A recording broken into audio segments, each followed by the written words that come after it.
ದೇವರಾದ ಯೇಸು ಕ್ರಿಸ್ತನ ನಾಮದಲ್ಲಿ ನಿಮ್ಮೆಲ್ಲರಿಗೂ ನನ್ನ ಪ್ರೀತಿಯ ಅಭಿನಂದನೆಗಳು.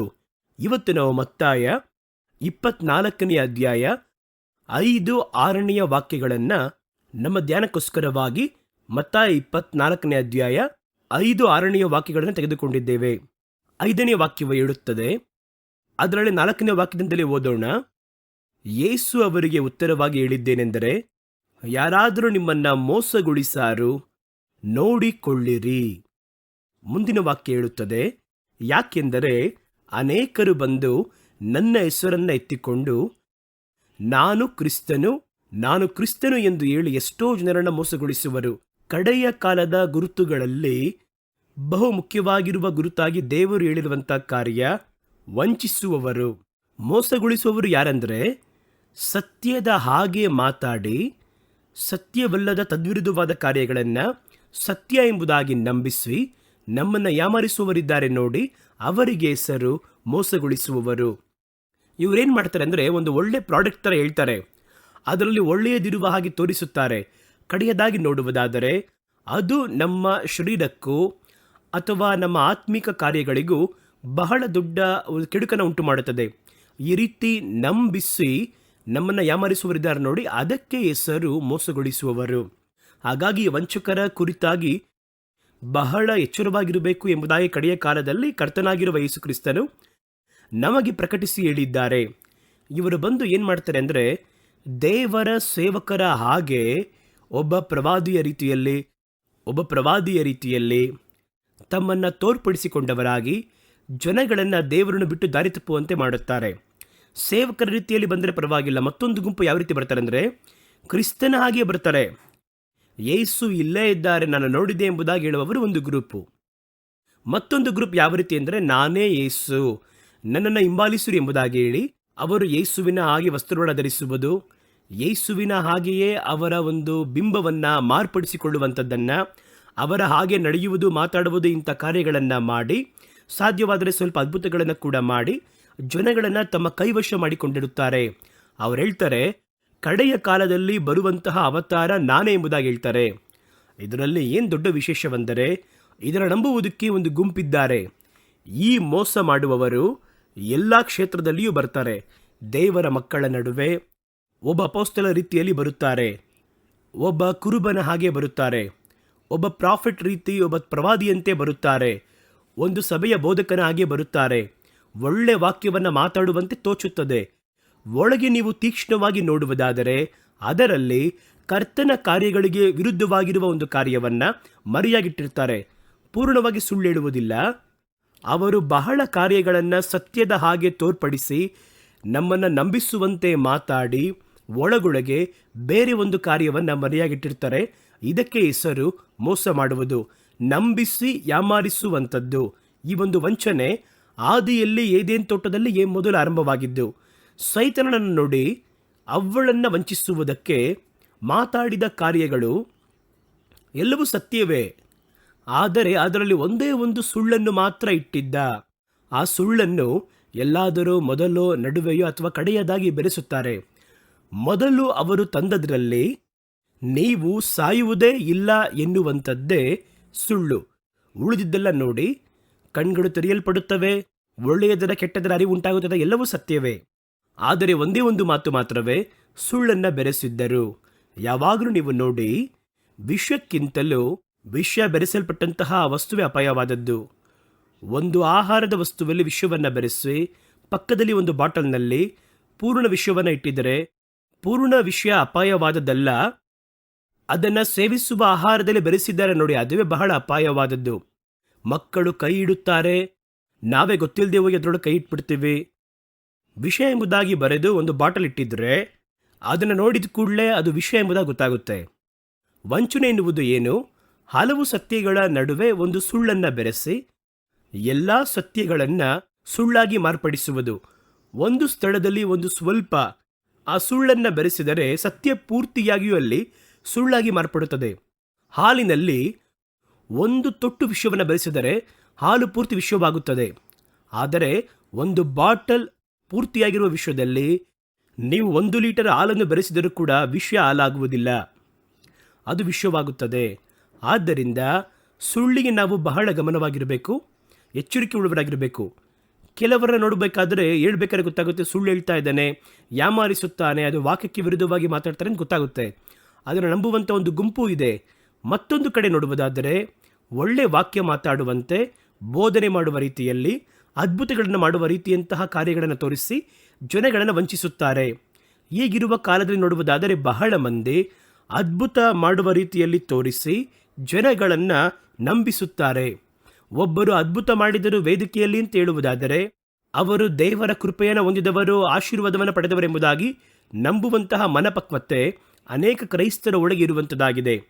ಅವರು ಹೇಳಿದಂತಹ ಮಾತು ತಪ್ಪಾಗಿದೆ, ಅವರು ಹೇಳಿದ ಮಾತು ಸತ್ಯವೇದದಲ್ಲಿ ಹೋಲಿಕೆಯಾಗಲಿಲ್ಲ ಅಂತ ಹೇಳಿದರೆ ಮತ್ತೆ ಯಾವ ರೀತಿಯಲ್ಲಿ ಅದ್ಭುತವನ್ನು ಮಾಡ್ತಾರೆ ಅವರು? ಕರ್ತನು ಎಷ್ಟೋ ಮಹಿಮೆಯಾಗಿರುವ ಕಾರ್ಯವನ್ನು ಹೇಳುತ್ತಾರೆ ಎಂಬುದಾಗಿ ವಿಶ್ವಾಸಿಗಳು ಎದುರು ಮಾತನ್ನು ಮಾತಾಡ್ತಾರೆ. ಅದನ್ನು ಗಮನಿಸಿದ್ದೇವೆ. ಅದ್ಭುತಗಳನ್ನು ಮಾಡುವುದು ದೇವರ ಆತ್ಮ ಮಾತ್ರವಲ್ಲ, ಸೈತಾನನ ಆತ್ಮವು, ವಂಚಿಸುವಂತಹ ಆತ್ಮವು ಅದ್ಭುತವನ್ನು ಮಾಡಲು ಸಾಧ್ಯ. ಸುಳ್ಳು ಪ್ರವಾದನೆ, ಒಂದು ಪ್ರವಾದನೆಯನ್ನು ನುಡಿಯುವಂಥದ್ದು ಕರ್ತನ ಆತ್ಮನು ಮಾಡುವ ರೀತಿಯಲ್ಲಿಯೇ ಸುಳ್ಳು ಪ್ರವಾದನೆಯ ಆತ್ಮವು ಕೂಡ, ಕಣಿ ಹೇಳುವಂತಹ ಆತ್ಮವು ಕೂಡ ಅದನ್ನು ಮಾಡಲು ಸಾಧ್ಯ. ನಾವು ಅದನ್ನು ನೋಡಿ ಇದು ಕರ್ತನ ಆತ್ಮ ಎಂಬುದಾಗಿ ಹೇಳಿ ತಕ್ಷಣ ನಾವು ಅದನ್ನು ನಂಬಬಾರದು. ಎಲ್ಲ ಆತ್ಮಗಳನ್ನು ನೀವು ನಂಬದೆ ಅದು ದೇವರಿಂದ ಬಂದದ್ದೋ ಎಂಬುದಾಗಿ ಶೋಧಿಸಿ ನೋಡಬೇಕು ಎಂಬುದಾಗಿ ಸತ್ಯವೇದವು ನಮಗೆ ಹೇಳುವಂಥದ್ದಾಗಿದೆ. ಯಾವುದು ಹೇಗೋ ಕಡೆಯ ಕಾಲದಲ್ಲಿ ಇಂಥ ವಂಚಕರು ಹೇಳುವಂಥದ್ದು ನಾವು ತಪ್ಪಿಸಲಾಗದಿರುವ ಕಾರ್ಯ. ಈ ವಂಚಕರಲ್ಲೇ ನೋಡುವುದಾದರೆ ಲೋಕದ ಮಕ್ಕಳನ್ನು ವಂಚಿಸುವಂತಹ ಕಾರ್ಯಗಳು ಒಳಗಿದೆ. ವಿಜ್ಞಾನ ಎನ್ನುವ ರೀತಿಯಲ್ಲಿ ವಂಚಿಸುವವರು ಇದ್ದಾರೆ, ವೈದ್ಯಕೀಯ ಎನ್ನುವ ರೀತಿಯಲ್ಲಿ ವಂಚಿಸುವವರಿದ್ದಾರೆ, ವ್ಯಾಪಾರ ಎನ್ನುವ ಹೆಸರಲ್ಲಿ ವಂಚನೆ ಮಾಡುವವರು ಇದ್ದಾರೆ. ಎಲ್ಲ ಕ್ಷೇತ್ರಗಳಲ್ಲಿಯೂ ನಮ್ಮನ್ನು ನಂಬಿಸಿ ಯಾಮಾರಿಸುವುದಕ್ಕೆ ಒಂದು ಗುಂಪಿದೆ. ಆದರೆ ದೇವರು ಅವರ ಕುರಿತಾಗಿ ಎಲ್ಲ ಹೇಳಲಿಲ್ಲ. ಸಭೆಯ ಒಳಗೆ, ದೇವ ಜನಗಳ ಒಳಗೆ ಕರ್ತನ ಮಕ್ಕಳನ್ನು ವಂಚಿಸಲು ಬರುವಂತಹ ಕೂಟದ ಕುರಿತಾಗಿ ಅವರು ಮುಖ್ಯವಾಗಿ ಮಾತಾಡ್ತಾರೆ. ನೋಡಿ, ಅವರು ಬಂದು ನಾನೇ ಕ್ರಿಸ್ತನೆಂಬುದಾಗಿ ಹೇಳ್ತಾರೆ, ಕ್ರಿಸ್ತನು ಇಲ್ಲಿದ್ದಾರೆ, ಅಲ್ಲಿದ್ದಾರೆ, ಅಡವಿಯಲ್ಲಿದ್ದಾರೆ ಎಂಬುದಾಗಿ ಎಲ್ಲ ಹೇಳ್ತಾರೆ. ಅನೇಕ ಸುಳ್ಳು ಪ್ರವಾದಿಗಳು ಎದ್ದು ಸುಳ್ಳು ಪ್ರವಾದನೆಗಳನ್ನು ನುಡಿಯುತ್ತಾರೆ. ಹಾಗಾಗಿ ನೀವು ಗಮನವಾಗಿರಬೇಕು ಎಂಬುದಾಗಿ ಹೇಳಿದರು. ಹಾಗಾಗಿ ಬಹಳ ವಂಚಿಸುವವರು ಇವತ್ತು ನಾವು ಬದುಕುತ್ತಿರುವ ಕಾಲಘಟ್ಟದಲ್ಲಿ ಬಹಳ ಮಂದಿ ಎದ್ದಿರುವುದನ್ನು ನಾವು ಕಣ್ಣಾರೆ ಕಾಣಲು ಸಾಧ್ಯವಾಗ್ತಾ ಇದೆ. ಆಫ್ರಿಕಾದಂತಹ ದೇಶಗಳಲ್ಲಿ ನೋಡುವುದಾದರೆ ಏನೋ ಉಜ್ಜೀವನ ಬಂದಿದೆ ಎನ್ನುವ ರೀತಿಯಲ್ಲಿ ಹೇಳಿ ಅದರಲ್ಲಿ ಜನಗಳನ್ನು ನಂಬಿಸಿ, ಅಲ್ಲಿರುವ ಜನಗಳು ಸತ್ಯವೇದದಲ್ಲಿ ಆಳವಾದ ಅನುಭವ ಇಲ್ಲದಿರುವವರು, ಏನೇ ಹೇಳಿದರೂ ನಂಬುತ್ತಾರೆ. ಹಲವು ಗ್ರಾಮಗಳಲ್ಲಿ ಇದ್ದಾರೆ.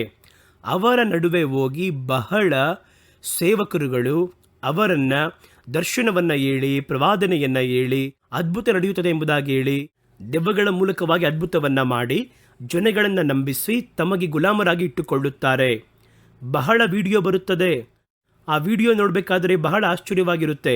ವಿಶ್ವಾಸಿಗಳನ್ನು ಕೆಳಗೆ ಮಲಗಿಸಿ ಒಬ್ಬ ಪಾಸ್ಟರ್ ಆತ್ಮದಲ್ಲಿ ತುಂಬಲ್ಪಟ್ಟವರಾಗಿ ಅವರ ಮೇಲೆ ನಾಟ್ಯವಾಡುತ್ತಾ ಮೇಲೆ ತುಳಿಯುತ್ತಾ ಓಡ್ತಾ ಇದ್ದಾರೆ.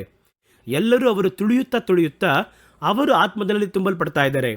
ಮತ್ತೊಬ್ಬರು ಏನು ಮಾಡ್ತಾ ಇದ್ದಾರೆ, ಬಹಳ ಒಂದು ನೀರನ್ನು ಬಾಯಲ್ಲಿಟ್ಟುಕೊಂಡವರು ವಿಶ್ವಾಸಿಗಳನ್ನು ಒಬ್ಬೊಬ್ಬರಾಗಿ ಬರಮಾಡಿ ಅವರ ಮೇಲೆ ಹಾಗೆ ಉಗುಳುತ್ತಿದ್ದಾರೆ. ತಕ್ಷಣ ಅಭಿಷೇಕ ಬರುವ ರೀತಿಯಲ್ಲಿ ಅವರು ಕೆಳಗೆ ಬೀಳ್ತಿದ್ದಾರೆ ಜನಗಳು. ಈ ರೀತಿ ಬಹಳ ಹೇಳ್ತಾನೆ ಹೋಗ್ಬೋದು, ಬಹಳ ವಂಚನೆ ಮಾಡುವವರು. ಈಗ ಅಂಥ ಮನುಷ್ಯರು ಪಾಪ ದೇವರ ಮಾತಿನ ಕುರಿತಾಗಿ ಅಧಿಕವಾದ ಆಳವಾದ ಅನುಭವ ಇಲ್ಲದೇ ಇರುವವರು ಬಹಳ ಮಂದಿ ಆ ಪ್ರಾಂತ್ಯದಲ್ಲಿ ಇದ್ದಾರೆ ಎಂಬುದಾಗಿ ಅರಿತು ಈಗ ಬಹಳ ಸೇವಕರುಗಳು ಕೂಡ ಆಫ್ರಿಕಾ ದೇಶದಲ್ಲಿ ತಮ್ಮ ಸೇವೆಯ ಸಂಸ್ಥೆಗಳನ್ನು ನಿರ್ವಹಿಸುವುದಕ್ಕೆ ಮುಂದಾಗಿದ್ದಾರೆ. ಏಕೆಂದರೆ ಒಳ್ಳೆ ವಾಕ್ಯ ಗೊತ್ತಿರುವವರ ನಡುವೆ ಹೋಗುವುದಾದರೆ ತಪ್ಪಾಗಿ ಮಾತಾಡಿದರೆ ಕಂಡುಹಿಡಿತಾರೆ. ಇವರು ಕಂಡುಹಿಡಿಯಲು ಸಾಧ್ಯವಿಲ್ಲ. ಆದ್ದರಿಂದ ಅವರನ್ನು ಗುರಿ ಇಟ್ಟು ಇವತ್ತು ಲೋಕದ ಹಲವು ಪ್ರಾಂತ್ಯಗಳಲ್ಲಿರುವಂತಹ ಸೇವಕರು ಆಫ್ರಿಕಾ ದೇಶಗಳನ್ನು ಅಲ್ಲಿರುವಂತಹ ಬಹಳ ಆಳವಾಗಿರುವಂತಹ ಕತ್ತಲೆಯ ಸ್ಥಳವನ್ನು ಗುರಿಯಿಟ್ಟು ಹೋಗ್ತಾ ಇದ್ದಾರೆ. ಈಗ ಅಷ್ಟು ಮಾತ್ರವಲ್ಲ, ಈಗ ತಮಿಳುನಾಡಲ್ಲಿ ಕೂಡ, ಇಂಡಿಯಾದಲ್ಲಿ ಕೂಡ ದೇವರ ನಾಮವನ್ನು ಇಟ್ಟುಕೊಂಡವರಾಗಿ ಕರ್ತನ ಆತ್ಮನು ಕ್ರಿಯೆ ಮಾಡುತ್ತಾರೆ ಎನ್ನುವುದನ್ನು ಇಟ್ಟುಕೊಂಡು ಏನೇನೋ ಕಾರ್ಯಗಳನ್ನು ಮಾಡುವಂತಹ ಹೇರಳವಾಗಿರುವ ಜನಗಳು ಇದ್ದಿರುವುದನ್ನು ನೋಡ್ತೀವಿ. ಅವರು ಮಾತಾಡುವಂತಹ ಮಾತು ಸತ್ಯವಾದ ಮಾತಲ್ಲ, ಅವರ ಒಳಗಿರುವಂತಹ ವರಗಳು ಸತ್ಯವಾದದಲ್ಲ. ಯಾಕಂದರೆ ಒಂದು ಮರ ಒಳ್ಳೆಯದಾಗಿದ್ದರೆ ಮಾತ್ರ ಅದರ ಫಲಗಳು ಒಳ್ಳೆಯದಾಗಿರುತ್ತದೆ. ಒಬ್ಬ ಮನುಷ್ಯನು, ದೇವರ ಸೇವಕನು ಅವನ ಜೀವನ ಸರಿಯಾಗಿಲ್ಲ ಅಂದರೆ ಅವನ ಮೂಲಕವಾಗಿ ಪ್ರಕಟವಾಗುವಂತಹ ವರಗಳು ಸರಿಯಾಗಿರಲ್ಲ. ಯಾಕಂದರೆ ಒಳ್ಳೆಯ ನೀರು ಒಳ್ಳೆ ಬುಗ್ಗೆಯಿಂದ ಬರುತ್ತೆ, ಕಹಿಯಾಗಿರುವಂತಹ ಬುಗ್ಗೆಯಿಂದ ಒಳ್ಳೆಯ ನೀರನ್ನು ಪಡೆಯಲು ಸಾಧ್ಯವಿಲ್ಲ. ಇದು ಯೇಸು ಹೇಳಿದ ಮಾತು. ಒಳ್ಳೆಯ ಮರದಿಂದಲೇ ಒಳ್ಳೆಯ ಫಲ ಬರುತ್ತದೆ. ಹಾಗಾಗಿ ಅವರು ಬರೀ ಅದ್ಭುತಗಳನ್ನು ಮಾಡ್ತಾರೆ, ಆದರೆ ಅವರ ಮಾತು, ಅವರ ನಡವಳಿಕೆ, ಅವರು ಮಾಡುವಂತಹ ಕಾರ್ಯಗಳು ಇವೆಲ್ಲವೂ ವ್ಯತ್ಯಾಸವಾಗಿದೆ. ಎಂದರೆ ಅವರ ಒಳಗೆ ಕ್ರಿಯೆ ಮಾಡುವಂತಹ ವರವು ತಪ್ಪಾದ ವರವಾಗಿರುತ್ತದೆ, ಅವರ ಒಳಗೆ ಇರುವಂತಹ ಅಭಿಷೇಕವು ತಪ್ಪಾಗಿರೋ ಅಭಿಷೇಕವಾಗಿರುತ್ತದೆ. ಹಾಗಾಗಿ ಇವತ್ತು ಬಹಳ ಮೋಸ ಮಾಡುವವರಿದ್ದಿರೋದು ನೋಡ್ತೀವಿ. ಹಲವು ಕಡೆಗಳಲ್ಲಿ ದೇವರ ಮಾತನ್ನು ವ್ಯಾಪಾರ ಮಾಡುವವರು, ದೇವರ ಯೋಜನೆಯನ್ನು ವ್ಯಾಪಾರ ಮಾಡುವವರು, ಹಣವನ್ನು ಶೇಖರಿಸಿಕೊಳ್ಳುವವರು, ಜನಗಳನ್ನು ಯಾಮಾರಿಸಿ ಗದರಿಸಿ ಕಾಣಿಕೆಯನ್ನು ಕೊಡುವಂತೆ ಮಾಡುವವರು ಇವತ್ತು ಬಹಳ ವಂಚಕರು ಈ ರೀತಿಯಾಗಿ ಇವತ್ತು ದಿಢೀರ್ ಎಂಬುದಾಗಿ ಎದ್ದಿರುವುದನ್ನು ನೋಡ್ತೀವಿ ನಾವು. ಸಮೀಪ ಕಾಲದಲ್ಲಿಯೇ ಹಲವು ಕಡೆಗಳಲ್ಲಿ ದೊಡ್ಡ ದೊಡ್ಡ ಸೇವಕರಿಂದ ಹಿಡಿದು ಚಿಕ್ಕ ಚಿಕ್ಕ ಸೇವಕರವರೆಗೂ ಬಹಳ ಸ್ಥಳಗಳಲ್ಲಿ ವಂಚಿಸುವವರು ಎದ್ದಿದ್ದಾರೆ. ಇವತ್ತು ನಾವು ನೋಡುವುದು ಏನಂತ ನೋಡುವುದಾದರೆ, ವಂಚಿಸುವವರಿಗೆ ಅವರು ಹೇಳುವುದಕ್ಕೆ ಬಾಗಿಲು ಏನಾಗಿದೆ, ವಂಚಿಸುವವರು ಯಾತರಿಂದ ಹೇಳುತ್ತಾರೆ, ಅದರ ಕುರಿತಾಗಿ ನಾವು ನೋಡಲಿದ್ದೇವೆ. ಇವರು ಹೇಳುವುದಕ್ಕೆ ಕಾರಣವೇನು ಅದು ನಮಗೆ ಗೊತ್ತಾಗಬೇಕು. ವಂಚಿಸುವವರ ಬಾಗಿಲು ಇದುವೇ ನಾವು ಇವತ್ತು ನೋಡಲಿದ್ದೇವೆ. ವಂಚಿಸುವವರು ಯಾತರಿಂದ ಒಳಗೆ ಪ್ರವೇಶ ಮಾಡುತ್ತಾರೆ, ಯಾಕೆ ಒಳಗೆ ಬರುತ್ತಾರೆಂದರೆ, ಈ ವಂಚಕರ ಬಾಗಿಲು ಯಾವುದು ಅಂತ ಕೇಳುವುದಾದರೆ ಆಶ್ಚರ್ಯ ಪಡುತ್ತದೆ. ಯಾವುದು ಗೊತ್ತಾ? ವಿಶ್ವಾಸಿಗಳಾಗಿರುವ ನೀವು ನಾನೇ. ನಮ್ಮ ಮೂಲಕವಾಗಿಯೇ ಈ ವಂಚಕರು ದೇವರ ಮಂದೆಯ ಒಳಗೆ ಪ್ರವೇಶ ಮಾಡುತ್ತಾರೆ. ವಂಚಕರು ಬರುವುದಕ್ಕಾಗಿರುವ ಬಾಗಿಲು ನಾವೇ. ನಾವು ಎಲ್ಲವುಗಳನ್ನು ನಂಬಿ, ಒಬ್ಬರು ವೇದಿಕೆಯಿಂದ ಧ್ವನಿ ಎತ್ತಿ ಮಾತಾಡಿದನ್ನು ನಂಬಿ, ಬಹಳ ಮಂದಿ ಅವರನ್ನು ಹಿಂಬಾಲಿಸಿದರೆ ಅವರನ್ನು ನಂಬಿ, ಸತ್ಯವೇದವನ್ನು ಬಿಟ್ಟು ದಾರಿ ತಪ್ಪಿ ಶಾರ್ಟ್ಕಟ್ನ ಹುಡುಕುತ್ತಾರೆ ಎಲ್ಲ ಕಡೆ. ನಾವು ಕುಳಿತು ಮೊಣಕಾಲೂರಿ ಪ್ರಾರ್ಥನೆ ಮಾಡಿ ದೇವರ ಬಳಿ ಒಂದು ಕಾರ್ಯವನ್ನು ಕೇಳಿ ಪಡೆಯುವುದರ ಒಳಗೆ ನಮಗೆ ಬಹಳ ಕಷ್ಟವಾಗಿದೆ. ಆ ಕೆಲಸವನ್ನು ನಮಗೋಸ್ಕರವಾಗಿ ಮತ್ತೊಬ್ಬರು ಮಾಡುವುದಾದರೆ ನಾವು ಬಹಳ ಸುಲಭವಾಗಿ ನಾವು ಕಾರ್ಯಗಳನ್ನು ಮಾಡಿಕೊಳ್ಳಬಹುದು ಎಂಬುದಾಗಿ ಅಂದುಕೊಳ್ಳುವಂತಹ ಒಂದು ಮನಸ್ಥಿತಿ ಇದೆ. ಹಾಗಾಗಿ ಎಲ್ಲವನ್ನ ಇವತ್ತು ನೋಡುತ್ತೇವೆ, ಇನ್ಸ್ಟೆಂಟಾಗಿ ಪಡೆಯುವುದಕ್ಕೆ ಓಡುತ್ತೇವೆ. ಒಂದು ಕಾಲದಲ್ಲಿ ಬೆಳಗ್ಗೆ ಇಡ್ಲಿ ದೋಸೆ ತಿನ್ನಬೇಕು ಅಂತ ಕೇಳಿದರೆ ಮೊದಲ ದಿನವೇ ಅಕ್ಕಿಯನ್ನು ನೆನೆಸಿ ಹಾಕಿ ಅದನ್ನು ರುಬ್ಬಿ ರಾತ್ರಿಯೆಲ್ಲ ಅದನ್ನು ಬೆರೆಸಿ ಉಳಿ ಬರುವಂತೆ ಮಾಡಿ ಬೆಳಗ್ಗೆ ಆ ಒಂದು ಹಿಟ್ಟಲ್ಲಿ ಅವರು ಒಂದು ಇಡ್ಲಿ ಅಥವಾ ದೋಸೆಯನ್ನು ಹಾಕುವವರಾಗಿರ್ತಾರೆ. ಆದರೆ ಇವತ್ತು ಆ ರೀತಿ ಕಷ್ಟಪಡುವುದಕ್ಕೆ ನಮಗೆ ಬಯಕೆ ಇಲ್ಲ. ಆ ದಿನಗಳಲ್ಲಿ ಗ್ರೈಂಡರ್ ಕೂಡ ಅಧಿಕವಾಗಿಲ್ಲ, ಮಿಕ್ಸಿನೂ ಇಲ್ಲ. ಒಂದು 40 ವರ್ಷಕ್ಕಿಂತ ಹಿಂದೆ ಅವಾಗೇನು ಮಾಡ್ತಿದ್ರು, ಕಲ್ಲಲ್ಲಿ ರುಬ್ಬಿ ಮಾಡಬೇಕು. ಇವತ್ತೇನು ಮಾಡ್ತೀವಿ, ಶಾರ್ಟ್ಕಟ್. ಅಂಗಡಿಗಳಲ್ಲಿ ಎಲ್ಲವನ್ನ ಹಾಗೆ ರೆಡಿಮೇಡ್ ಆಗಿ ಮಾರಾಟಕ್ಕಿದೆ. ಹಲವರು ಅದನ್ನು ವ್ಯಾಪಾರವಾಗಿ ಮಾಡ್ತಾರೆ. ನಮಗೇನೆಂದರೆ ನಮಗೇನು ನೋವಬಾರ್ದು, ಕಷ್ಟಪಡಬಾರ್ದು, ಆದರೆ ತಟ್ಟೆಗೆ ಊಟ ಬರಬೇಕು. ಇದು ಆಹಾರದ ವಿಷಯದಲ್ಲಿ ಒಂದು ವೇಳೆ ಪರವಾಗಿಲ್ಲ ಅಂತ ಹೇಳ್ಬೋದು. ಆದರೆ ಅದೇ ರೀತಿಯಾಗಿ ಎಲ್ಲವುಗಳಲ್ಲಿ ನಾವು ಬಯಸುವಂಥದ್ದು ತಪ್ಪು. ನಾವು ಹೋಗಿ ಪಡೆಯಬೇಕಾಗಿರೋದು ನಾವೇ ಪಡೆಯಬೇಕು, ನಾವು ಮಾಡಬೇಕಾಗಿರುವ ಕಾರ್ಯವನ್ನು ನಾವೇ ಮಾಡಬೇಕು. ಇವತ್ತು ಅದನ್ನು ಉಪಯೋಗಿಸಿಕೊಳ್ಳುತ್ತಾರೆ. ನೋಡಿ, ನನಗೆ ಈ ರೀತಿಯಾಗಿ ಹಿಟ್ಟನ್ನು ತಯಾರಿಸಲು ಮರುದಿನ ಬೆಳಗ್ಗೆ ಬೇಕಾಗಿರುವ ಟಿಫನ್ಗೆ ಬೇಕಾಗಿರುವ ಕಾರ್ಯಗಳನ್ನು ತಯಾರಿಸುವುದಕ್ಕೆ ನಮಗೆ ಕಷ್ಟವಾಗಿದೆ ಎನ್ನುವುದಕ್ಕಾಗಿ ಬೇರೊಬ್ಬರು ಕಷ್ಟಪಡುವುದಕ್ಕೆ ನಾವು ಅದನ್ನು ಕಾಸು ಕೊಟ್ಟು ಪಡೆಯುತ್ತೇನೆ. ಇದೇ ಮನಪಕ್ವತೆಯಲ್ಲಿ ಆತ್ಮಿಕ ಕಾರ್ಯದಲ್ಲಿ ಎಲ್ಲಿ ಬರುತ್ತೆ ಅಂತ ನೋಡುವುದಾದರೆ, ನಾನು ದೇವರ ಬಳಿಯಲ್ಲಿ ನೇರವಾಗಿ ಒಂದನ್ನು ಪಡೆಯಲು ಬಯಸುವುದಾದರೆ ನಾನು ದೇವರ ಬಳಿ ಹೋಗಿ ಕೇಳದೆ ನನಗಾಗಿ ಬಿಡುವುದಕ್ಕೆ ಒಬ್ಬ ವ್ಯಕ್ತಿ, ತಂದೆಯ ಬಳಿ ಮಧ್ಯಸ್ಥಿಕೆ ಮಾಡಲು ಯೇಸು ಇದ್ದಾರೆ. ಈ ಯೇಸುವಿನ ಬಳಿ ಮಧ್ಯಸ್ಥ ಮಾಡಲು ಒಬ್ಬ ಸೇವಕರು ಇದ್ದಾರೆ. ಇವಾಗ ಅವರೇನು ಮಾಡ್ತಾರೆ, ಇವತ್ತು ನಿಮಗೆ ಏನು ಬೇಕೋ ನಾನು ನಿಮಗೆ ಮಾತಾಡಿ ಕೊಡಿಸುತ್ತೇನೆ, ಅದಕ್ಕೆ ಬದಲಾಗಿ ನೀವು ಕಾಣಿಕೆ ಕೊಡಬೇಕು. ದೇವರ ಬಳಿಯಲ್ಲಿ ಕಾರ್ಯ ನಡೆದರೆ ಮಾಡ್ತೀನಿ ಎಂಬುದಾಗಿ ಒಂದು ಅರಿಕೆ ಮಾಡಬೇಕು. ಹೊಸ ಒಡಂಬಡಿಕೆಯ ಕಾಲಘಟ್ಟದಲ್ಲಿ ಅರಿಕೆಗಳಿಗೆ ಕೆಲಸವೇ ಇಲ್ಲ. ಆದರೆ ಇವರೇನು ಹೇಳ್ತಾರೆ, ನೀವು ದೇವರ ಬಳಿಯಲ್ಲಿ ಈ ರೀತಿ ಹೇಳಿ ಅರಿಕೆ ಮಾಡಿಕೊಳ್ಳಿರಿ. ಆ ನೆಲ ಮಾರಲ್ಪಡದೇ ಇದೆಯಾ, ನಾನು ನಿಮಗೋಸ್ಕರವಾಗಿ ಉಪವಾಸ ಮಾಡಿ ಪ್ರಾರ್ಥನೆ ಮಾಡುತ್ತೇನೆ. ಆ ನೆಲ ಮಾರಲ್ಪಟ್ಟರೆ ನೀವು ಅದರಲ್ಲಿ ದಶಮ ಭಾಗವು ಅದಕ್ಕಿಂತ ಮೇಲಾಗಿ ನೀವು ತಂದು ಸೇವೆಗೆ ಕೊಡಬೇಕು. ಆ ರೀತಿಯಾಗಿ ಹೇಳ್ತಾರೆ. ಆಗ ನಮಗೇನು, ನಾವು ಕುಳಿತು ಪ್ರಾರ್ಥನೆ ಮಾಡಿ ಫಾಸ್ಟಿಂಗ್ ಮಾಡಿ ಪ್ರಾರ್ಥನೆ ಮಾಡುವುದಕ್ಕೆ ನನಗೆ ಬದಲು ಬೇರೊಬ್ಬರಿದ್ದಾರೆ. ಅವರು ನನಗೆ ಪ್ರಾರ್ಥನೆ ಮಾಡಿ ಎಲ್ಲವನ್ನ ಕೊಡಿಸಿದ್ದಾರೆ. ನಾವು ಅದಕ್ಕೆ ಹಣ ಕೊಟ್ಟರೆ ಸಾಕು. ಆ ರೀತಿಯಾಗಿ ಭಾವಿಸುತ್ತೇವೆ. ಈ ಮನಪಕ್ವತೆ ವಂಚಿಸುವವರನ್ನು ಎಬ್ಬಿಸುತ್ತದೆ. ಈಗ ದೇವರಿಗೂ ನಮಗೂ ನಡುವೆ ಮಧ್ಯಸ್ಥಿಕೆ ಮಾಡಲು ಹಲವು ಕಾರ್ಯಗಳನ್ನು ಒಳಗೆ ತಂದಿದ್ದಾರೆ. ಹಲವು ಕಾರ್ಯಗಳನ್ನು. ಒಂದು ಕಾಲದಲ್ಲಿ ಸೇವಕರೇ ನಡುವೆ ಇದ್ದರು. ನಿಮಗೂ ದೇವರಿಗೂ ಮಧ್ಯಸ್ಥಿಕೆ ಮಾಡಲು ಯೇಸು ಕ್ರಿಸ್ತನೇ ಇದ್ದಾರೆ.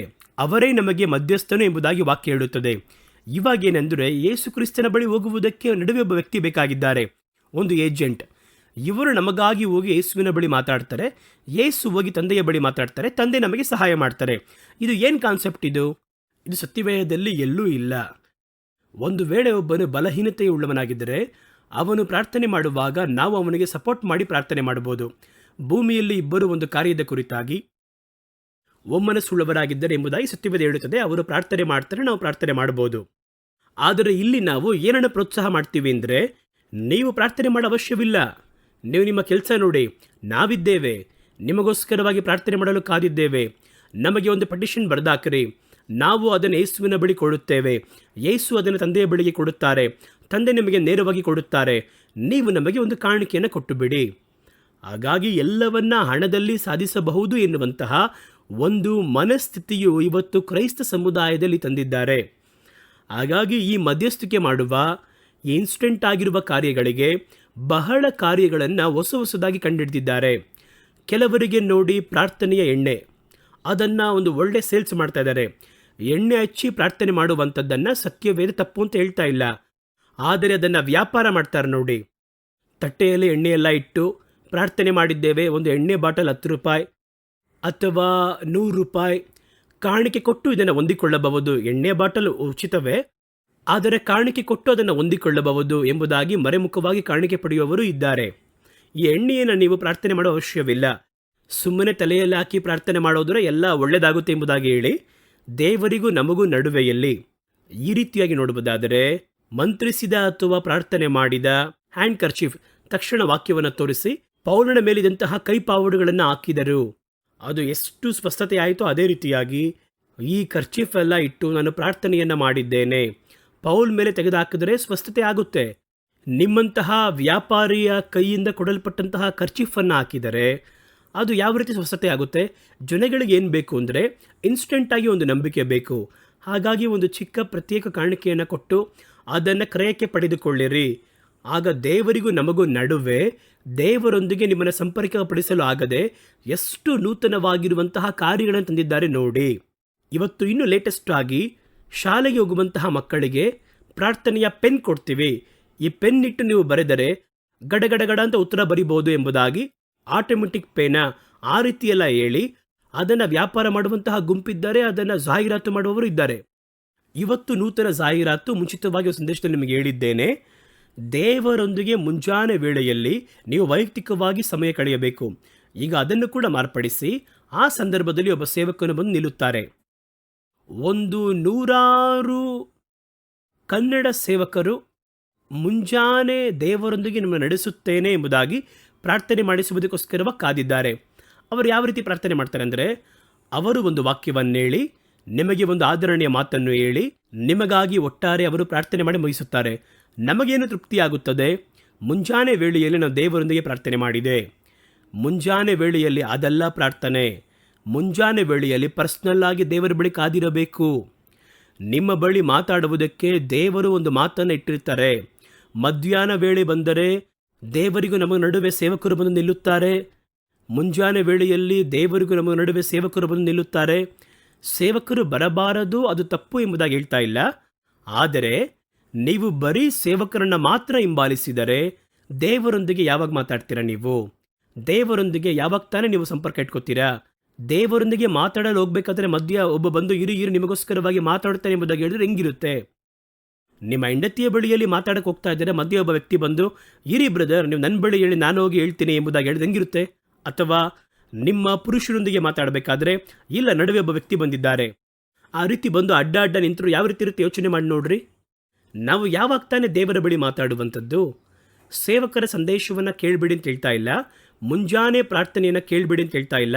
ಆದರೆ ಅದನ್ನು ಮಾತ್ರ ನೀವು ನಂಬಿಕೊಂಡು ಇರಬಾರದು.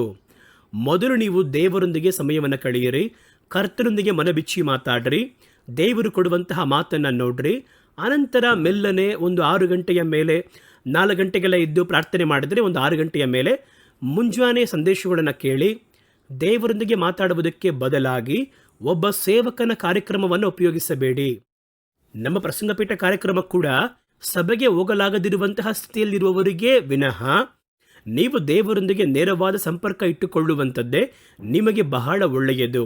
ಹಾಗಾಗಿ ಇಂಥ ಒಂದು ಆಟಿಟ್ಯೂಡ್, ಇಂಥ ಒಂದು ಮನಸ್ಥಿತಿಯನ್ನು ಬೆಳೆಸುತ್ತೇವೆ. ಅವ ನಮಗೇನು ಬರುತ್ತೆ, ಒಂದು ಕಾಣಿಕೆ ಕೊಡುತ್ತೇವೆ, ಅವರು ನಮಗೋಸ್ಕರವಾಗಿ ಪ್ರಾರ್ಥನೆ ಮಾಡ್ತಾರೆ.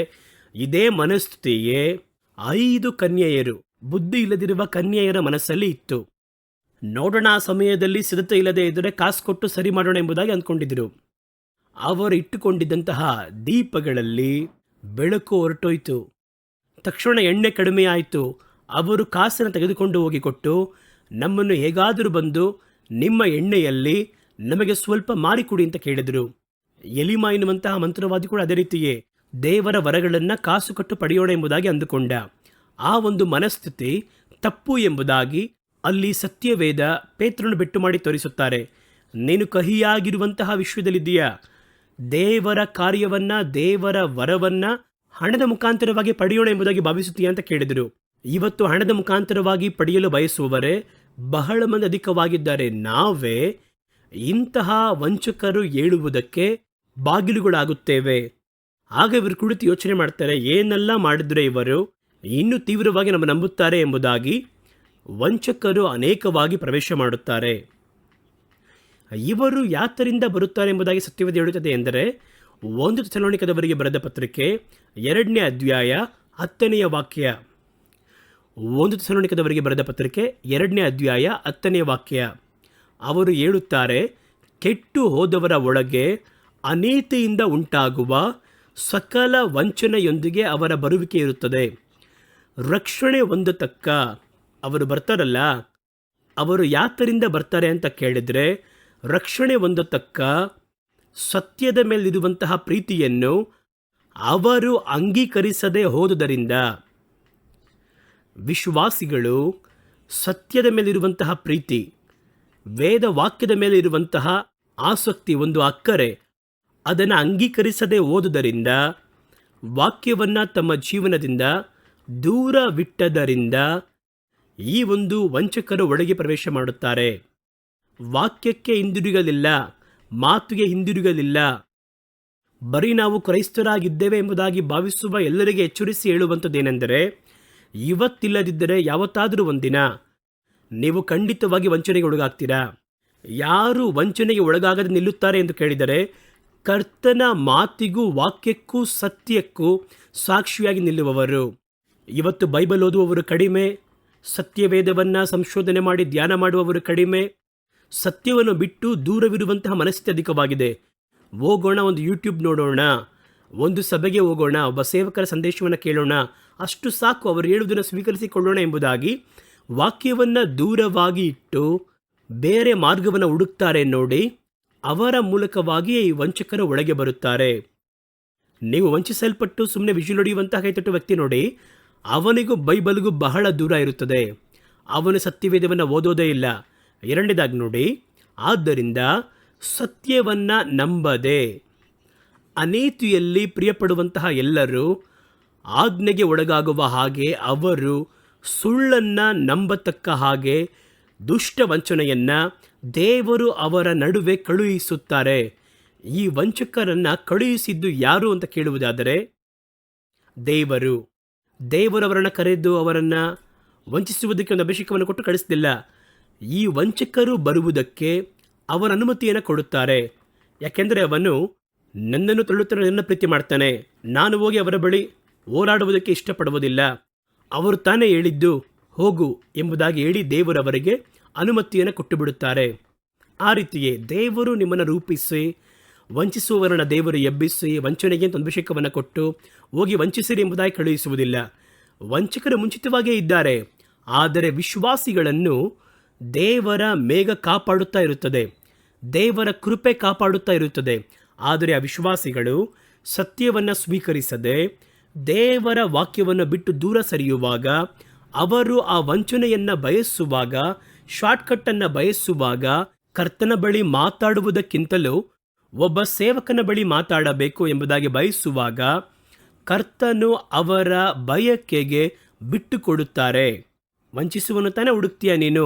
ಶಾರ್ಟ್ಕಟ್ನ ಹೇಳಿ ನಿನ್ನನ್ನು ಏಮಾರಿಸುವಂತಹ ಸೇವಕನನ್ನು ತಾನೇ ಬಯಸ್ತೀಯ? ಹೋಗಲಿ ಎಂಬುದಾಗಿ ಹೇಳಿ ದೇವರು ಅನುಮತಿ ಕೊಟ್ಟು ಬಿಡುತ್ತಾರೆ. ಅದನ್ನೇ ಸತ್ಯವೇದ ಹೇಳುತ್ತದೆ. ಅದಕ್ಕೆ ಪರಿಪೂರ್ಣ ಕಾರಣ ಯಾರು ಅಂತ ಕೇಳುವುದಾದರೆ, ಸತ್ಯವನ್ನು ಮರೆತ ವಿಶ್ವಾಸಿಗಳು, ಸತ್ಯಕ್ಕೆ ದೂರವಾಗಿರುವಂಥ ವಿಶ್ವಾಸಿಗಳು, ಕರ್ತನ ಮಾತಿನ ಕುರಿತಾಗಿ ಗಮನವಿಲ್ಲದಿರುವಂಥ ವಿಶ್ವಾಸಿಗಳು. ಏನೋ ಸಭೆಗೆ ಹೋಗ್ತೀವಿ, ಕ್ರೈಸ್ತರಾಗಿದ್ದೇವೆ ಎಂಬುದಾಗಿ ಬದುಕುವವರು, ಸತ್ಯವನ್ನು ಹುಡುಕಲು ಆಸೆ ಇಲ್ಲ, ನಿತ್ಯ ಜೀವವನ್ನು ಸಿದ್ಧವಾಗುವುದಕ್ಕೆ ಆಸೆ ಇಲ್ಲ. ಅವರು ಅರಿತುಕೊಂಡಂತಹ ಕ್ರೈಸ್ತತ್ವವೆಲ್ಲ ಬರೀ ಮನೋರಂಜನೆ, ಕೊಂಡಾಟ. ಈ ರೀತಿ ಆಗಿರುವವರಿಂದಲೇ ವಂಚಿಸುವವರು ಎಬ್ಬಿಸಲ್ಪಡುತ್ತಾರೆ.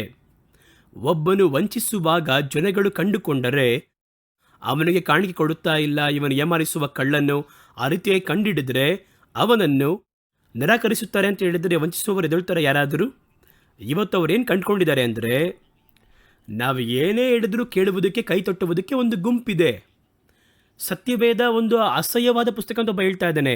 ಒಬ್ಬ ಸೇವಕ ವೇದಿಕೆಯಿಂದ ಅದಕ್ಕೆ ಕೈತಟ್ಟುವಂತಹ ಒಂದು ಗುಂಪಿದೆ. ಯೇಸು ಮಾತ್ರವೇ ಪೂರ್ಣ ಮಾರ್ಗ ಎಂಬುದಾಗಿ ವೇದಿಕೆಯಿಂದ ಒಬ್ಬ ಹೇಳ್ತಾನೆ.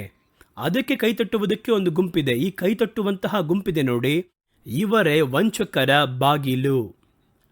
ಏನೇ ಹೇಳಿದ್ರೂ ವಿಜಿಲ್ ಹೊಡೆದು ಅದನ್ನು ಸ್ವೀಕರಿಸಿಕೊಳ್ಳುವರಿದ್ದಾರೆ ನೋಡಿ, ಅವರೇ ವಂಚನೆ ಮಾಡುವವರ ಬಾಗಿಲು. ಅವರು ಸತ್ಯವನ್ನು ಹುಡುಕಲು ಬಯಸುವುದಿಲ್ಲ. ಇವ್ರು ಹೇಳ್ತಾರಲ್ಲ, ಅದು ನಿಜವಾ? ಇವತ್ತು ನಾನಿಲ್ಲಿ ಕುಳಿತು ನಿಮ್ಮ ಬಳಿ ಮಾತಾಡ್ತಾ ಇದ್ದೇನೆ, ನೀವು ಬೈಬಲ್ನಲ್ಲಿ ವಾಕ್ಯದಲ್ಲಿ ಹುಡುಕಬೇಕು ಇವ್ರು ಹೇಳೋದು ಸತ್ಯವಾ ಅಂತ. ಆ ರೀತಿ ಹುಡುಕಬೇಕು. ಅಥವಾ ಅವರು ಹೇಳಿದಾರಲ್ಲ, ನಾವು ನಂಬೋಣ ಎಂಬುದಾಗಿ ನಂಬಬಾರದು. ಹಾಗಾಗಿ ಸತ್ಯವೇದ ಹೇಳುತ್ತದೆ, ಇವರೇ ಇದಕ್ಕೆ ಮುಖ್ಯವಾಗಿರುವ ಕಾರಣ. ಯಾರು? ವಂಚಿಸುವವರು ಎದ್ದೇಳುವುದಕ್ಕೆ ಕಾರಣವಾದವರು. ಒಂದು, ಕೆಟ್ಟು ಹೋಗುವವರು. ಅವರಿಗೆ ಚೆನ್ನಾಗಿ ಗೊತ್ತು ಇದು ದುಷ್ಟತ್ವ ಅಂತ ಗೊತ್ತು, ಆದರೆ ಅದರಲ್ಲಿ ಮನಪೂರ್ವಕವಾಗಿ ಇಳಿದು ಕೆಲಸ ಮಾಡೋರಿದ್ದಾರೆ. ನಾವು ಬಹಳ ನೋಡಿದ್ದೀವಲ್ಲ, ಧೂಮಪಾನ ಮಾಡುವುದು ಈ ಒಂದು ಕಾರ್ಯ ಕ್ಯಾನ್ಸರ್ ಉಂಟು ಮಾಡುತ್ತದೆ ಎಂಬುದಾಗಿ ಸಿಗರೆಟ್ ಡಬ್ಬದ ಮೇಲೆ ಆಗಿರ್ತಾರೆ. ಅದನ್ನು ಓದಿ ಸೇದುವವರೆಷ್ಟು ಜನ? ಆರೋಗ್ಯಕ್ಕೆ ಹಾನಿಕರ, ಕುಡಿಯಬಾರದು ಮದ್ಯಪಾನ ಎಂಬುದಾಗಿ ಆ ಬಾಟಲ್ ಮೇಲೆ ಹಾಕಿರ್ತಾರೆ. ಅದನ್ನು ನೋಡಿ ಕುಡಿಯುವವರು ಎಷ್ಟು ಮಂದಿ? ಇವರು ಕೆಟ್ಟು ಹೋಗುವುದರ ಬಗ್ಗೆ ಚಿಂತಿಸುವುದಿಲ್ಲ. ನಾವೇನೋ ಚರ್ಚ್ಗೆ ಹೋಗುತ್ತೇವೆ, ಅಲ್ಲಿದ್ದೇವೆ, ಕೊಂಡಾಡ್ತೀವಿ, ಬರ್ತೀವಿ, ನಮಗೆ ನಿತ್ಯ ಜೀವ ಬೇಕು, ಅದರ ಕುರಿತಾಗಿ ಯಾವ ಚಿಂತೆ ಇಲ್ಲ. ಈ ಕೆಟ್ಟು ಹೋಗುವಂಥದ್ದನ್ನೇ ಗುರಿಯಾಗಿಟ್ಟುಕೊಂಡಿರುವವರು ಒಂದು. ಎರಡನೇದಾಗಿ ಸತ್ಯವನ್ನು ಬಯಸದೇ ಇರುವವರು. ಈ ವಾಕ್ಯವನ್ನು ತೆಗೆದು ಪ್ರಸಂಗವನ್ನು ಮಾಡಿ ದೇವರು ಆ ರೀತಿ ಹೇಳಿದ್ದಾರೆ, ಈ ರೀತಿ ಹೇಳಿದ್ದಾರೆ, ಅಯ್ಯೋ ಅದನ್ನು ಕೇಳಿ ಕೇಳಿ ಬೋರ್ ಆಗ್ತಾ ಇದೆ, ಆ ರೀತಿಯಾಗಿ ಹೇಳಿ ಒಂದು ಎಂಟರ್ಟೈನ್ಮೆಂಟ್ ಕೂಡ ಇಲ್ಲ, ಒಂದು ಸಂತೋಷಪಡಿಸುವಂತಹ ಒಂದು ವಿಷಯ ಕೂಡ ಇಲ್ಲ. ಯಾವಾಗ ನೋಡಿದ್ರೂ ಯಾವಾಗಲೂ ವಾಕ್ಯ, ಮಾತು, ಸತ್ಯ, ಆಳ ಹಂಗೆ ಹಿಂಗೆ ಮಾತಾಡ್ತಾನೆ ಇದ್ದಾರೆ ಎಂಬುದಾಗಿ ಹೇಳಿ ಸಭೆಗಳನ್ನು ನಿರಾಕರಿಸುವಂಥ ಗುಂಪಿದೆ. ಸತ್ಯವನ್ನು ಬಯಸದೇ ಇರುವವರು. ಅನಂತರ ಸತ್ಯವನ್ನು ವಿಶ್ವಾಸಿಸದೇ ಇರುವವರು. ಸತ್ಯವನ್ನು ಕೇಳುತ್ತಾರೆ, ನಂಬುವುದಿಲ್ಲ ಅವರು. ಪರಿಪೂರ್ಣವಾಗಿ ಅದರ ಮೇಲೆ ಅವರಿಗೆ ಗಮನ ಇರಲ್ಲ, ಅದಕ್ಕೋಸ್ಕರ ಚಿಕ್ಕ ಪ್ರಯಾಸವನ್ನು ಕೂಡ ಅವರು ಪಡುವುದಿಲ್ಲ. ಅನಂತರ ಅನೀತಿಯಲ್ಲಿ ಪ್ರಿಯರಾಗಿರುವಂಥದ್ದು. ಇವರೆಲ್ಲರೂ ದೇವರ ಮಕ್ಕಳ ನಡುವೆ ಇರುವವರನ್ನೇ ಸತ್ಯವೇದ ಹೇಳುತ್ತದೆ, ಅನೀತಿಯಲ್ಲಿ ಪ್ರಿಯರಾಗಿರುವವರು. ಹಾಗಾಗಿ ಇವರೇ ಈ ವಂಚಕರು ಎದ್ದು ಬರುವುದಕ್ಕೆ ಬಾಗಿಲುಗಳಾಗಿದ್ದಾರೆ. ಹಾಗಾದರೆ ನಾವು ಈ ಸೇವಕರು ತಪ್ಪು, ಆ ಸೇವಕ ತಪ್ಪು ಅಂತ ಹೇಳ್ತೀವಲ್ಲ, ಈ ತಪ್ಪಾದ ಸೇವಕರು ಯಾಕೆ ಎದ್ದರು? ನಾವು ಯೋಚನೆ ಮಾಡಿದ್ದೀವಿ ಅಂದರೆ ಅದಕ್ಕೆ ಕಾರಣ ವಿಶ್ವಾಸಿಗಳೇ. ಇವರೇ ಅವರಿಗೆ ಬಂದು ಘೋಷ ಹಾಕುವವರು, ಬಕೆಟ್ ಹಿಡಿಯುವವರು, ವೇದಿಕೆ ಹಾಕಿಕೊಡುವವರು, ಕಾಣಿಕೆ ಕೊಡುವವರು, ಅವರನ್ನು ದೇವರ ಹಾಗೆ ನಂಬುವವರು, ದೇವರಿಗಿಂತಲೂ ಉನ್ನತವಾದ ಸ್ಥಾನದಲ್ಲಿಟ್ಟು ಗೌರವಿಸುವವರು. ಅವರಿಂದಲೇ ಈ ಕಾರ್ಯ ಬರುತ್ತದೆ. ಯೆಶಾಯ ಪ್ರವಾದನೆ ಗ್ರಂಥ 30ನೇ ಅಧ್ಯಾಯ 9-11 ವಾಕ್ಯ ಏನು ಹೇಳುತ್ತದೆ ಗಮನಿಸಿ. ಇವರು ಯಾರು?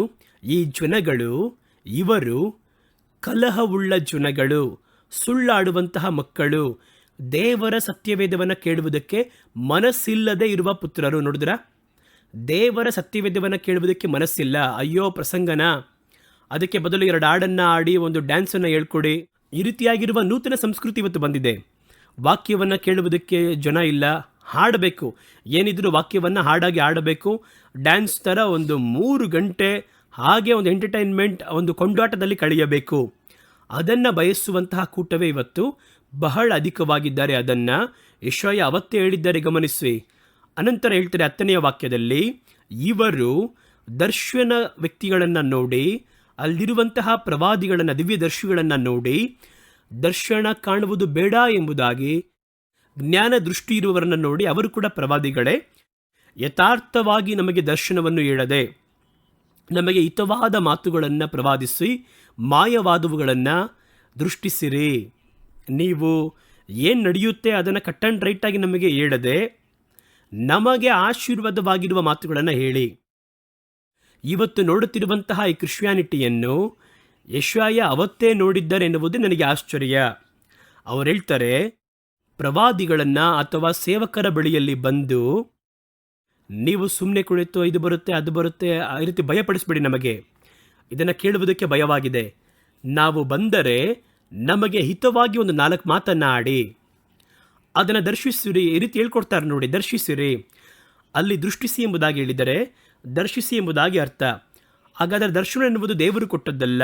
ನೀವು ಅದನ್ನು ಯೋಚಿಸಿ ನಮಗೆ ಒಂದು 4 ಪದ ಅದನ್ನು ತೆಗೆದು ಆಶೀರ್ವಾದವಾಗಿ 2 ಮಾತನ್ನು ಕೊಡಿರಿ. ನೀವು ದಾರಿಯನ್ನು ಬಿಟ್ಟು ಹಾದಿಯಿಂದ ದೂರ ಸರಿದು ಇಸ್ರಾಯೇಲ್ಯರ ಸದಮಲ ಸ್ವಾಮಿಯನ್ನು ನಮ್ಮ ಮುಂದೆ ಇಲ್ಲದಂತೆ ಹೋಗ ಮಾಡಿರಿ. ದೇವರನ್ನು ನಮ್ಮ ಮುಂದೆ ತರಬೇಡಿರಿ. ಅವರು ಯಾವಾಗ ನೋಡಿದ್ರು ಇದನ್ನು ಮಾಡಬೇಡಿ ಅದನ್ನು ಮಾಡಬೇಡಿ ಬೈತಾನೆ ಇರ್ತಾರೆ. ದೇವರು ನಮ್ಮ ಬಳಿ ಮಾತಾಡೋದು ಬೇಡ, ನೀವು ನಮ್ಮ ಬಳಿ ಮಾತಾಡಿರಿ. ಕರ್ತನಿಗೆ ವಿಶ್ರಾಂತಿ ಕೊಡಿ, ಅವರಿಗೆ ರಿಟೈರ್ಮೆಂಟನ್ನು ಕೊಟ್ಬಿಡಿ. ನೋಡಿ ಯಾವ ಥರ ಇದೆ ನೋಡಿ, ದೇವರಿಗೆ ರಿಟೈರ್ಮೆಂಟ್ ಕೊಡಿ, ನೀವು ಸಾಕು. ಮೋಶೆ ಕಾಲದಲ್ಲಿ ದೇವರು ಮಾತಾಡಲು ಬಂದಾಗ ಇಸ್ರಾಯೇಲ್ ಜನಗಳು ಹೇಳಿದ್ರು, ದೇವರು ನಮ್ಮ ಬಳಿ ಮಾತಾಡದೇ ಇರಲಿ, ಮೋಶೆ ನಮ್ಮ ಬಳಿ ಮಾತಾಡಲಿ, ದೇವರು ನಮ್ಮ ಬಳಿ ಮಾತಾಡೋದು ಬೇಡ ಎಂಬುದಾಗಿ ಹೇಳಿದ ಸಂಭವ ನಮಗೆ ನೆನಪಿದೆ ಅನಿಸುತ್ತೆ.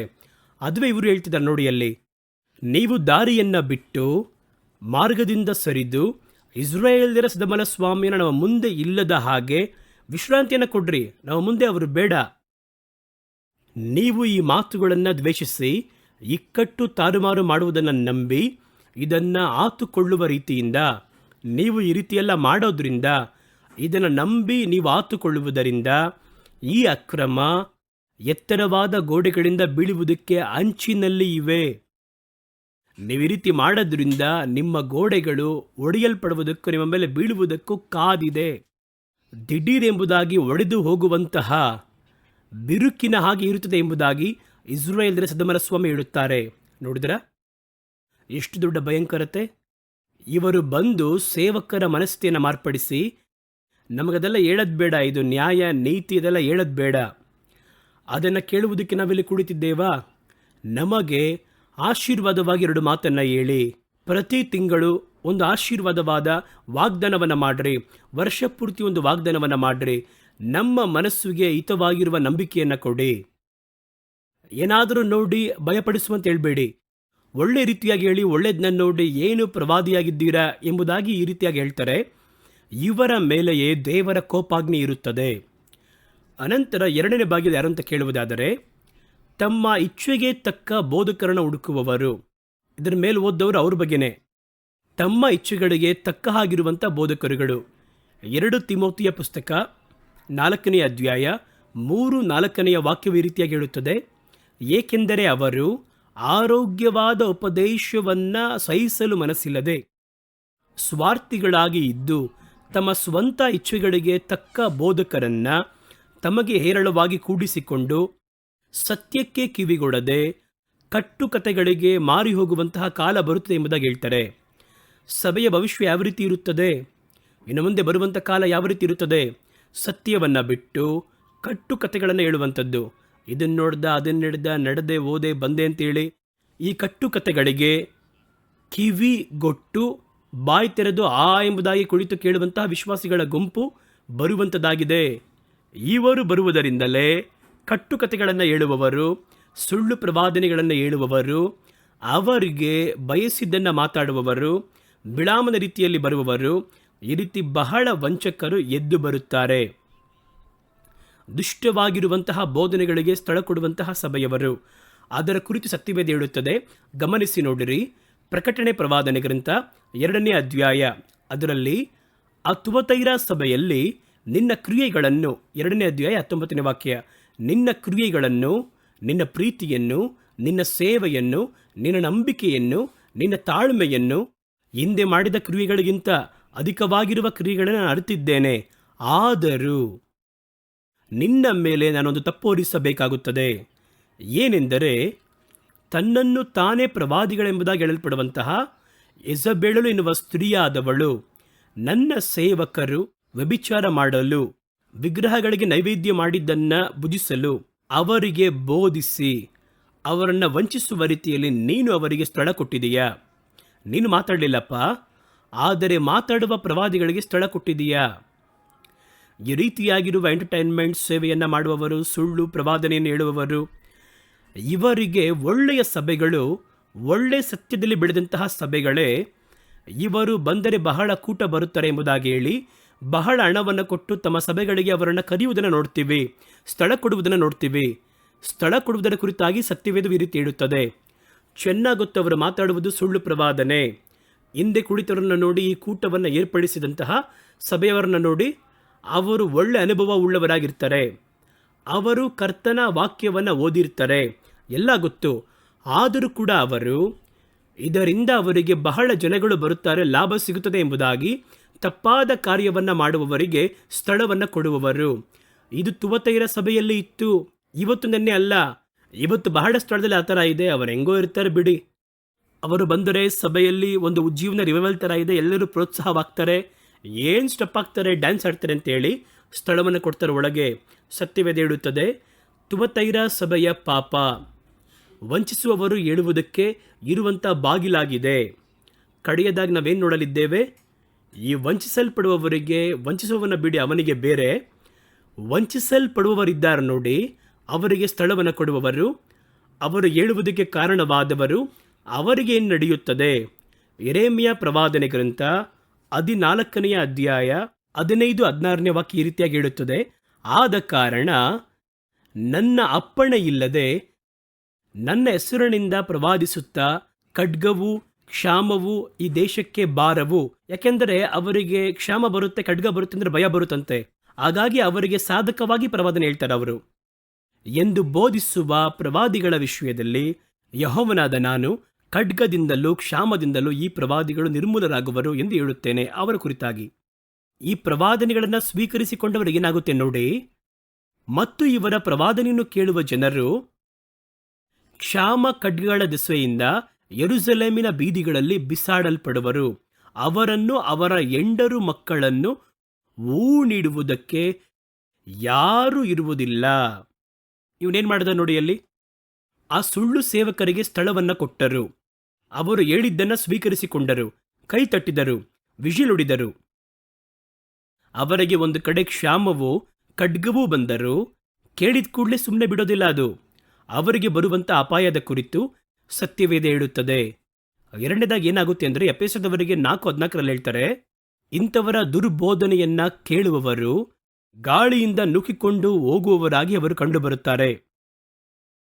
ದುರ್ಜನರ ವಂಚನೆಗೂ ದುರ್ಬೋಧಕರ ಕುಯುಕ್ತಿಗೂ ಒಳಬಿದ್ದ ನಾನಾ ಉಪದೇಶಗಳಿಂದ ಕಂಗೆಟ್ಟು ಗಾಳಿಯಿಂದ ಅತ್ತಿತ್ತ ನುಗ್ಗಿಸಿಕೊಂಡು ಹೋಗುವವರಾಗಿರಬಾರದು.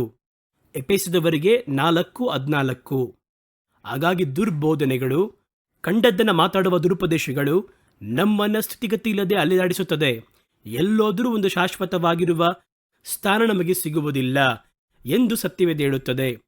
ಹಾಗಾಗಿ ಇಂಥ ದುಷ್ಟ ಸೇವಕರು ಇವರನ್ನು ಸ್ವೀಕರಿಸುವುದರಿಂದ, ಅವರ ಮಾತುಗಳನ್ನು ಕೇಳುವುದರಿಂದ, ಅವರಿಗೆ ಆದರಣೆಯನ್ನು ಕೊಡುವುದರಿಂದ, ಸಭೆಗಳಲ್ಲಿ ಉಪಯೋಗಿಸುವುದರಿಂದಲೂ ವಂಚಕರು ಹೇಳುವುದಕ್ಕೆ ಬಾಗಿಲನ್ನು ನಾವೇ ತೆರೆದುಕೊಡುತ್ತೇವೆ. ಇವರೇ ವಂಚನೆಗಿರುವಂತಹ ಬಾಗಿಲುಗಳು. ಹಾಗಾಗಿ ಮೊದಲು ನಾವು ಮನ ತಿರುಗಬೇಕು. ಕಾಣಿಕೆ ತೆಗೆದುಕೊಂಡೋಗಿ ಕೊಡುವುದು, ಅವರನ್ನು ಒಂದು ಹೀರೋಗಳಾಗಿ ತೋರಿಸುವಂಥದ್ದು, ಅವರು ಹೇಳುವುದಕ್ಕೆಲ್ಲ ಗಮನಿಸದೆ ಕೈ ತಟ್ಟುವಂಥದ್ದು. ಒಂದು ಸತ್ಯವೇದ ಪುಸ್ತಕ, ಆಭಾಸ ಪುಸ್ತಕ ಅಂತ ಹೇಳಿದರೆ ಅದನ್ನು ಒಪ್ಪಿಕೊಳ್ಳುತ್ತೀಯ ಎಂಬುದಾಗಿ ಅರ್ಥ ಅಲ್ವಾ? ಕೈ ತಟ್ಟಿ ಅಂದರೆ ಅದೇ ದಂಡನೆ ನಮ್ಮ ಮೇಲೆ ಕೂಡ ಬರುತ್ತದೆ. ಈ ರೀತಿಯಾಗಿರುವ ಭಯಂಕರತೆಗಳಿಗೆ ಎಚ್ಚರಿಕೆ ಉಳ್ಳವರಾಗಿರಬೇಕು ಎಂಬುದಾಗಿ ದೇವರ ವಾಕ್ಯ ಬಯಸುವಂಥದ್ದಾಗಿದೆ. ವಂಚಕರು ಹೇಳುವುದಕ್ಕೆ ನಾವು ಬಾಗಿಲಾಗಿ ಇರದ ಹಾಗೆ ಗಮನವುಳ್ಳವರಾಗಿದ್ದು ಸತ್ಯವನ್ನು ಪ್ರೀತಿಸಬೇಕು, ಸತ್ಯಕ್ಕೆ ಸಾಕ್ಷಿಯಾಗಿರಬೇಕು. ಕಣ್ಗಳನ್ನು ಮುಚ್ಚಿ ಚಿಕ್ಕ ಪ್ರಾರ್ಥನೆ ಮಾಡೋಣ. ಪ್ರೀತಿಯು ಕೃಪೆಯು ತುಂಬಿರುವಂತಹ ಪರಲೋಕ ತಂದೆಯೇ, ವಂಚಕರು ಹೇಳುವುದರ ಕುರಿತಾಗಿ ಮಾತ್ರ ಈವರೆಗೆ ನಾವು ಗಮನಿಸಿದ್ದೇವೆ. ವಂಚಕರು ಹೇಳುವುದಕ್ಕಿರುವಂತಹ ಬಾಗಿಲುಗಳು ವಿಶ್ವಾಸಿಗಳಾಗಿರುವಂತಹ ನಾವೇ ಎಂಬುದಾಗಿ ಅರಿತುಕೊಂಡಿದ್ದೇವೆ. ಇನ್ನು ಮುಂದೆ ಸುಮ್ಮನೆ ಕೂಡ ಅಂತಹ ಮಾತುಗಳಿಗೆ ನಾವು ಕಿವಿಗೊಡದೆ ಅವರ ಕಾರ್ಯಗಳೆಲ್ಲವನ್ನ ನಾವು ಗಮನಿಸಿ ಸತ್ಯದ ಕಡೆಗೆ ನಾವು ತಿರುಗಲು, ಈ ಮಾತುಗಳನ್ನು ಕೇಳಿದ ಪ್ರತಿಯೊಬ್ಬರ ಹೃದಯದಲ್ಲಿಯೂ ನೀವು ಪ್ರತಿಯೊಬ್ಬರನ್ನು ಸ್ಪರ್ಶಿಸಿರಿ. ದೇವರೇ ಅವರು ನಿಮ್ಮ ಕುರಿತಾಗಿ ಅರಿಯುವಂತಹ ಅರಿವಿನಿಂದಲೂ ದೇವರಿಗೆ ಸಂಬಂಧಪಟ್ಟ ಕಾರ್ಯದಲ್ಲಿ ನಿರಂತರವಾಗಿ ನೆಲೆಯಾಗಿ ನಿಲ್ಲಲು ಅವರಿಗೆ ಸಹಾಯವನ್ನು ಮಾಡಿ, ದೇವರು ಮಾಡಲು ಅಂದುಕೊಂಡ ಕಾರ್ಯವನ್ನು ಅವರ ಜೀವನದಲ್ಲಿ ತಡೆಯಿಲ್ಲದೆ ನೆರವೇರಿ ದೇವರ ಬರುವಿಕೆಯಲ್ಲಿ ಎತ್ತಲ್ಪಡಲು ದೇವರೇ ನೀವು ಅವರಿಗೆ ಸಹಾಯ ಮಾಡಿ. ಪ್ರತಿ ಕುಟುಂಬವನ್ನು ಹೆಸರಾಗಿ ಆಶೀರ್ವಾದ ಮಾಡಿರಿ. ಈ ವಾರವೂ ಅವರಿಗೆ ಬೇಕಾಗಿರುವ ಎಲ್ಲ ಒಳಿತುಗಳನ್ನು ಪರಲೋಕದಿಂದ ಅನುಗ್ರಹಿಸಿ ಅವರ ಎಲ್ಲ ಪ್ರಯಾಣವನ್ನು ದೇವರು ಕಾಪಾಡಿಕೊಂಡು ಅವರನ್ನು ಮುನ್ನಡೆಸಿರಿ, ಮುಂದುವರೆದು ಆಶೀರ್ವಾದ ಮಾಡಿರಿ. ಯೇಸುವಿನ ಮೂಲಕ ನನ್ನ ಪ್ರಾರ್ಥನೆಯನ್ನು ಸ್ವೀಕರಿಸಿರಿ ತಂದೆಯೇ, ಆಮೇನ್. ದೇವರು ಈ ದಿನದಲ್ಲಿಯೂ ನಮ್ಮ ಸಂಗಡ ಮಾತಾಡಿದ್ದಾರೆ. ಈ ದಿನ ಆರಾಧನೆ ನಮಗೆ ಆಶೀರ್ವಾದವಾಗಿತ್ತು. ವಾಕ್ಯವನ್ನು ಆಶೀರ್ವಾದ ಮಾಡಿಕೊಟ್ರು.